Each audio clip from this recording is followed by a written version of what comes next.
राजा ब्रह्मदत्त को अपने पूर्व जन्म का स्मरण होना।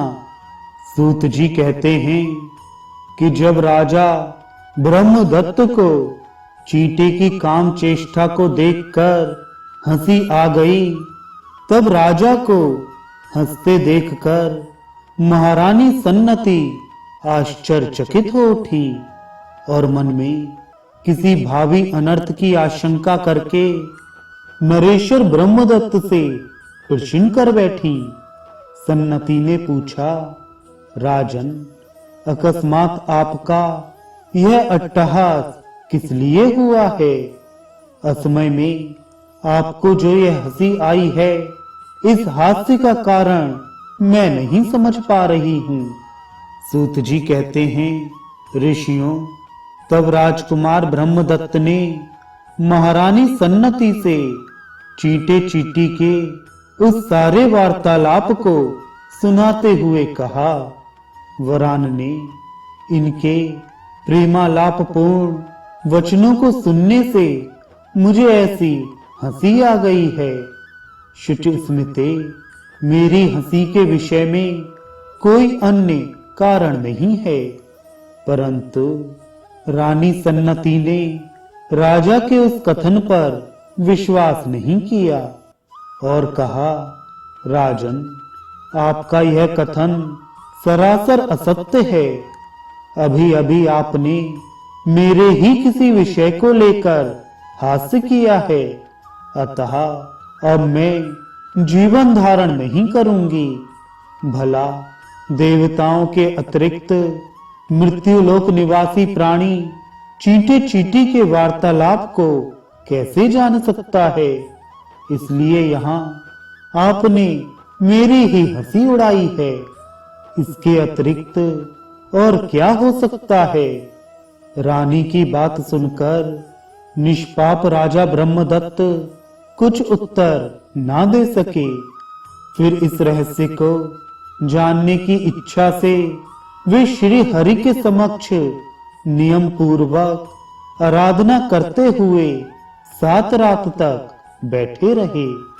अंत में भगवान ऋषिकेश ने स्वप्न में राजा से कहा, राजन, प्रातः काल तुम्हारे नगर में घूमता हुआ एक वृद्ध ब्राह्मण जो कुछ कहेगा, उसके उन वचनों से तुम्हें सारा रहस्य ज्ञात हो जाएगा। यूं कहकर भगवान विष्णु अंतर्धान हो गए।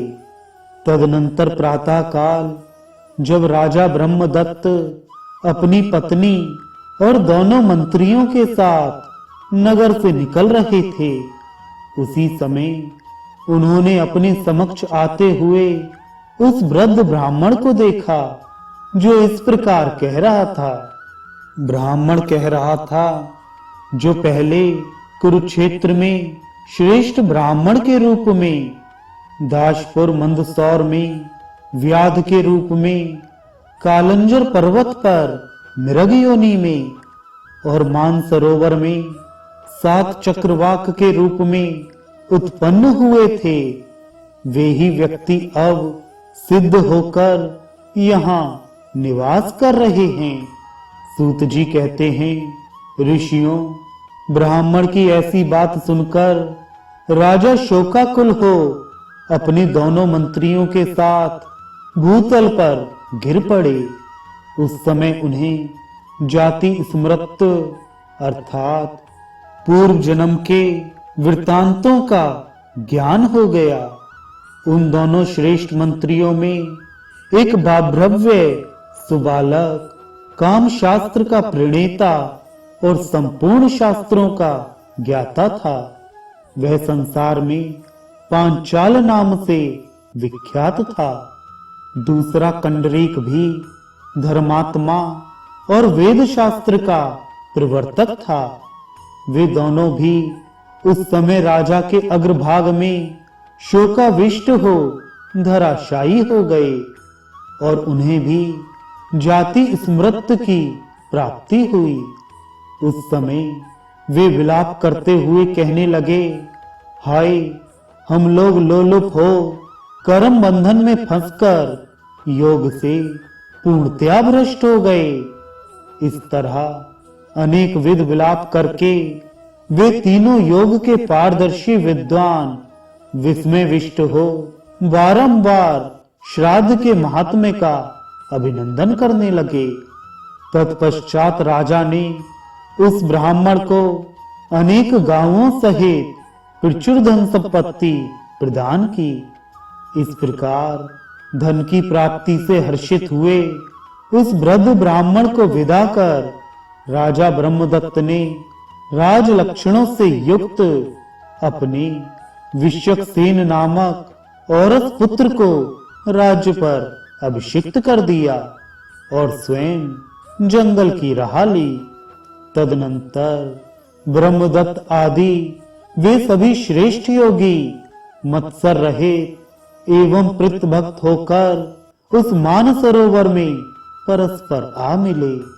सन्नति का अमर्ष गल गया और वह राजा से कहने लगी, राजन, आप जो यह अभिलाषा कर रहे हैं वह सब राज्य त्याग का ही परिणाम है और निश्चय ही मेरे द्वारा घटित हुआ है।